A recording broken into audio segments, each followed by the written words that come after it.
Shalom, salam podcast Eksposisi M116. Kita akan belajar apa yang dimaksud dengan khotbah eksposisi. Khotbah eksposisi secara sederhana adalah khotbah yang berfokus menjelaskan arti Alkitab sesuai dengan konteks sejarah dan tata bahasanya. Khotbah eksposisi menjabarkan ajaran Alkitab kepada pemirsa modern yang besar kemungkinan tidak memahami latar belakang budaya serta sejarah ayat yang ditangani. Kata eksposisi berarti memberikan penjelasan. Khotbah eksposisi adalah penjelasan Alkitab yang didasari penelitian dan penafsiran yang bertanggung jawab. Tugas ini adalah panggilan utama seorang pendeta atau gembala sebagaimana kita jumpai dalam 2 Timotius 4 ayat yang kedua. Beritakanlah firman, siap sedialah baik atau tidak baik waktunya, nyatakanlah apa yang salah, tegurlah dan nasihatilah dengan segala kesabaran dan pengajaran. Khotbah eksposisi penting bagi mereka yang meyakini pengilhaman pleno verbal Alkitab, yakni bahwa Alkitab adalah firman Allah secara harafiah. Sebagaimana firman yang telah diilhamkan Allah, Alkitab perlu dijelaskan dalam konteks penulisannya.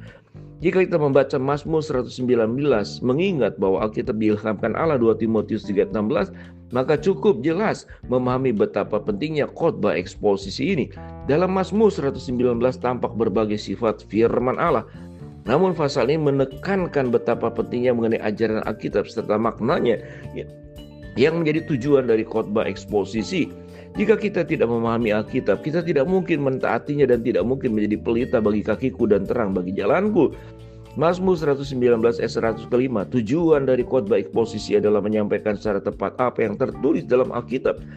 Poin utama secara poin selanjutnya dalam rangkuman khotbah eksposisi diambil langsung dari bagian Alkitab sedang ditangani oleh seorang pendeta. Ada 2 tujuan utama di balik khotbah eksposisi. Yang pertama adalah mengenali dan menjelaskan makna teks menurut sejarah dan tata bahasa, atau dalam kata lain seluruh maksud Allah.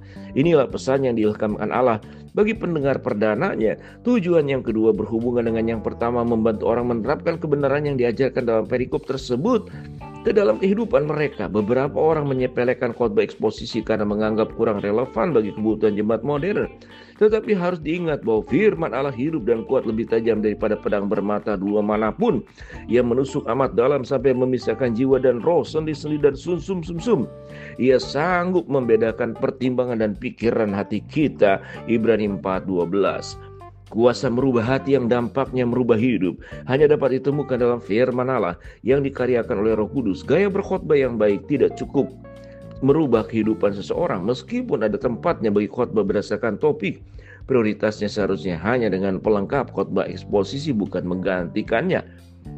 Khotbah eksposisi itu penting karena jika dilaksanakan dengan baik dapat mewartakan seluruh maksud Allah. Bagian-bagian sulit dan kontroversial tidak dapat disingkirkan dan diabaikan sebagaimana dapat dihindari dalam khotbah berdasarkan topik.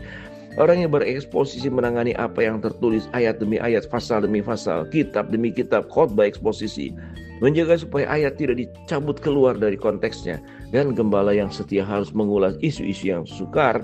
Apa yang menyepelekan khotbah, ada yang menyepelekan khotbah eksposisi dengan alasan bahwa khotbah eksposisi membatasi pendeta menangani topik-topik yang relevan yang menurut mereka penting. Para kritik ini gagal menyadari kuasa firman Allah yang kita disampaikan kebenarannya secara utuh tak pernah kembali dengan tangan kosong. Yesaya 55 ayat yang ke-11. Shalom, itulah yang disebut dengan teologi sistem khotbah eksposisi.